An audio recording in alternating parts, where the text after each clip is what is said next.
Welcome to the Joy Lab podcast, where we help you uncover and foster your most joyful self. Your hosts, Dr. Henry Emmons and Dr. Amy Prasek, bring you the ideal mix of soulful and scientifically sound tools to spark your joy, even when it feels dark. When you're ready to experiment with more joy, combine this podcast with the full Joy Lab program over at joylab.coach.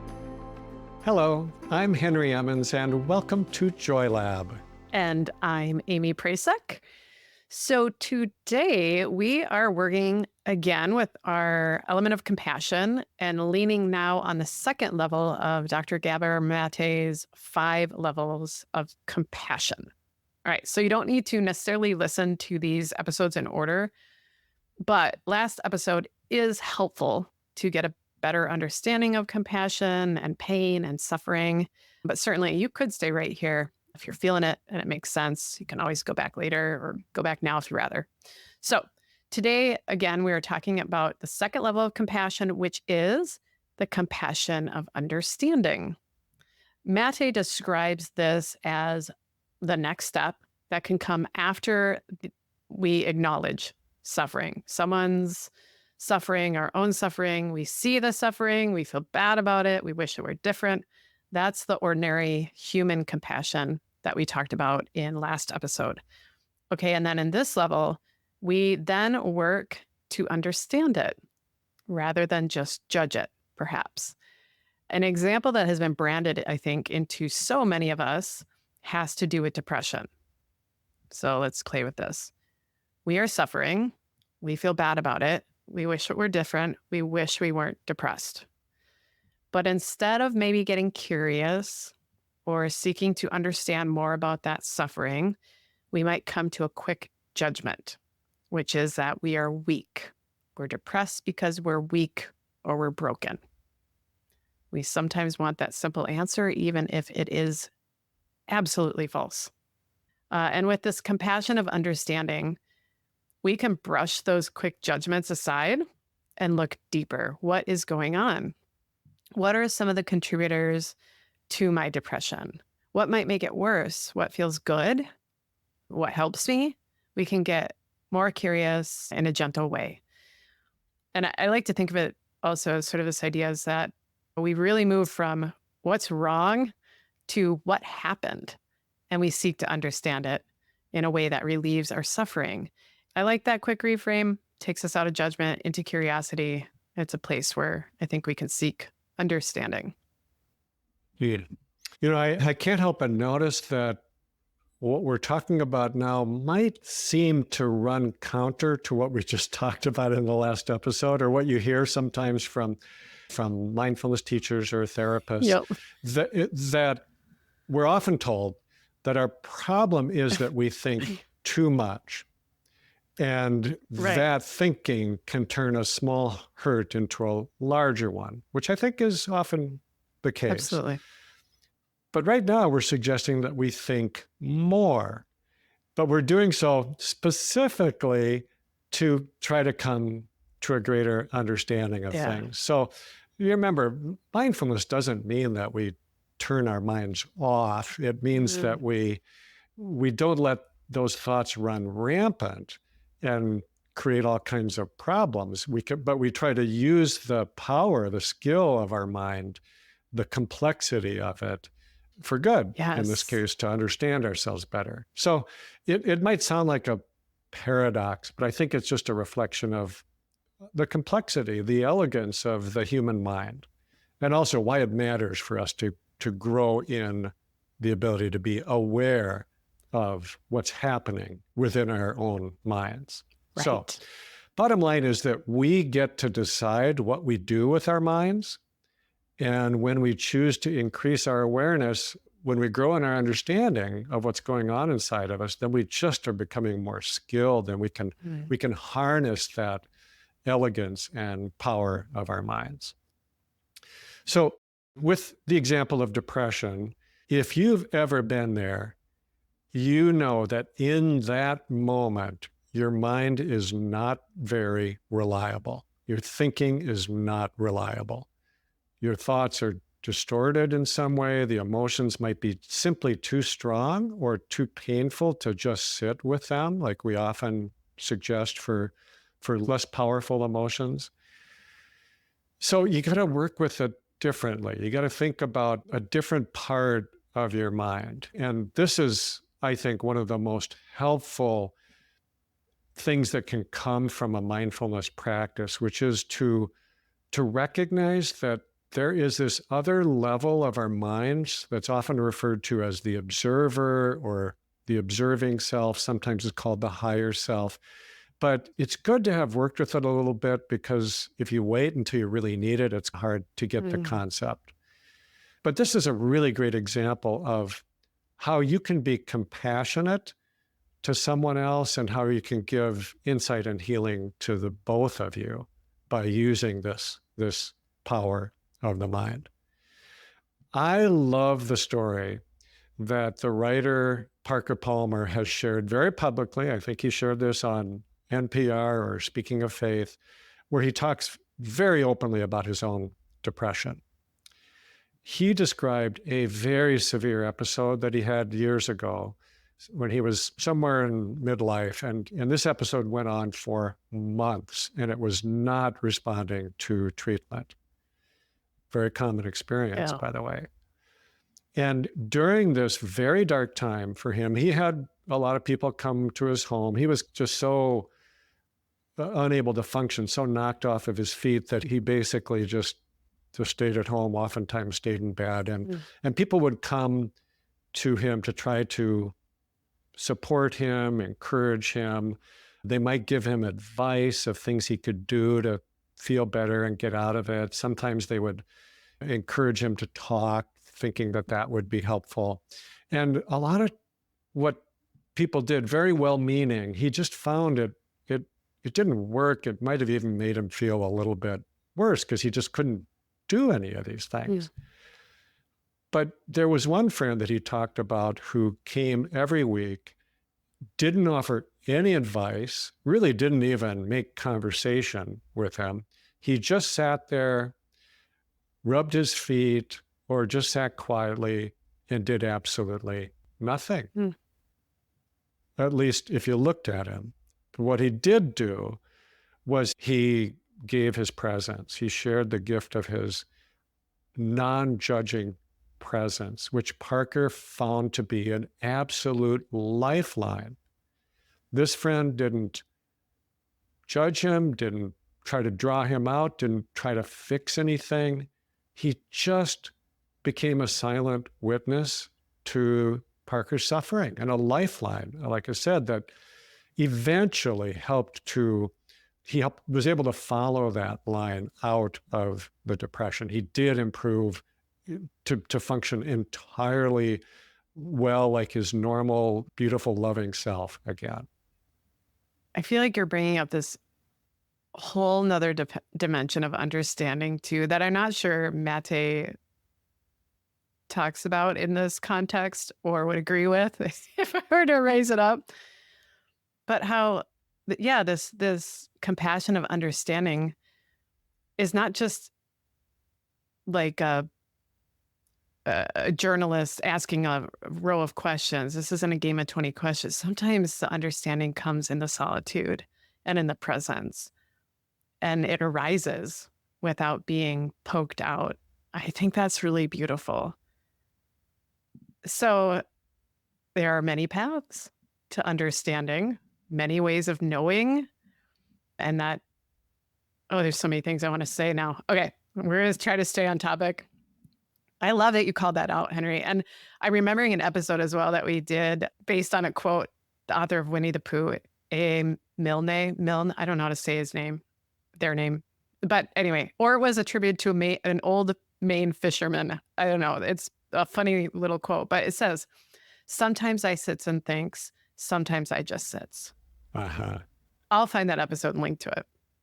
So this can look in a million different ways. We are a multitude of things. Understanding is multidimensional. So let's talk about some practices, though, to build up these compassion muscles.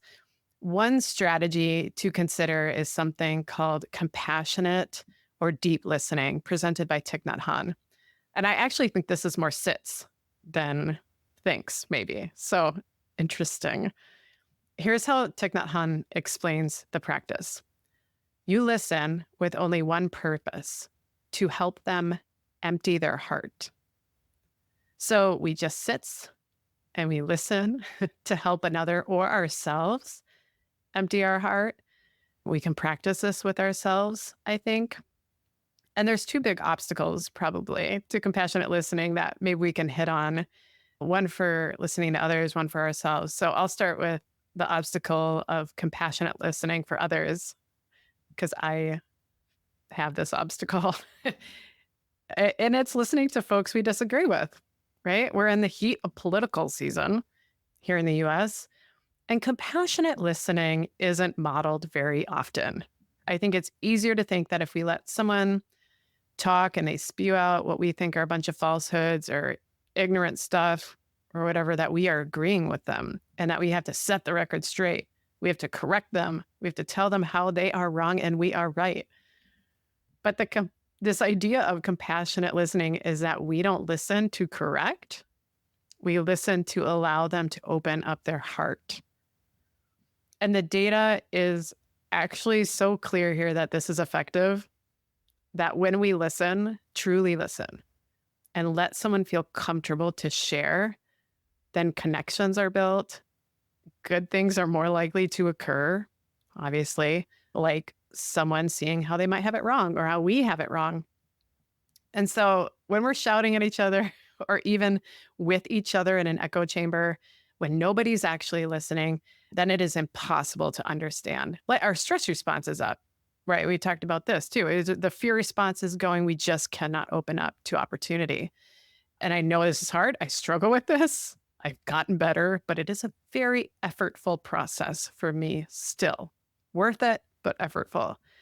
And I think to anchor this, what has helped me, what I try to remind myself, what is true, no matter what, is that we are wired for compassion. We all have it.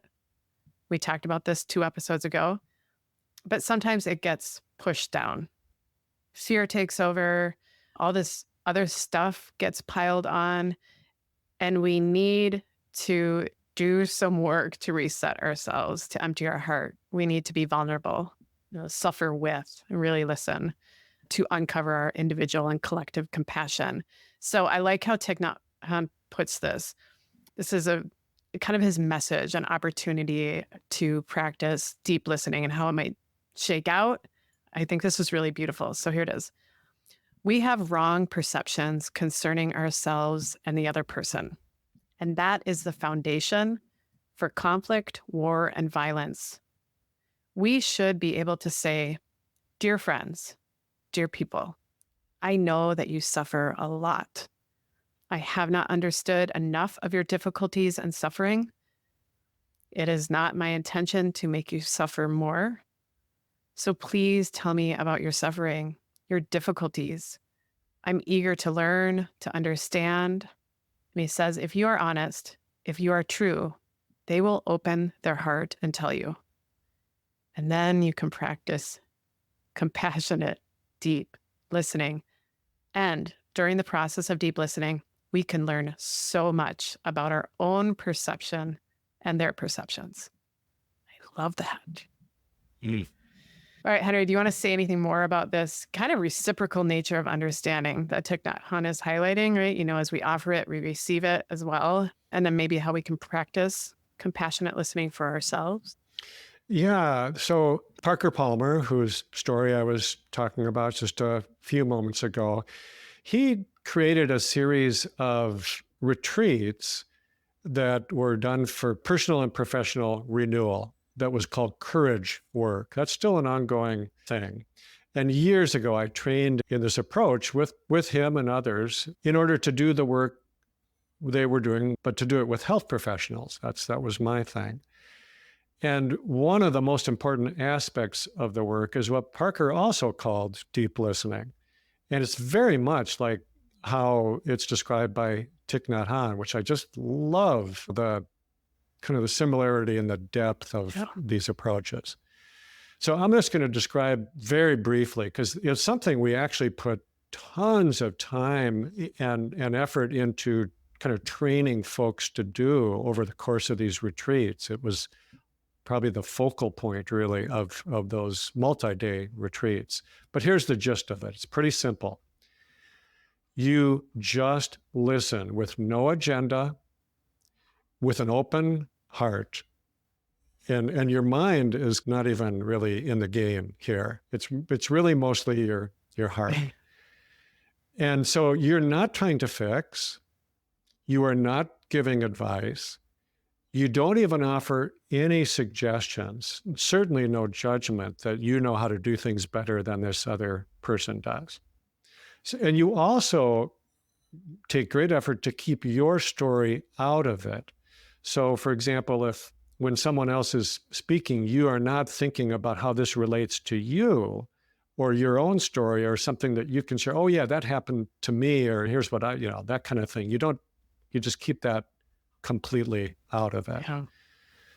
So as you're listening, you might say nothing, like Parker's friend who just sat there.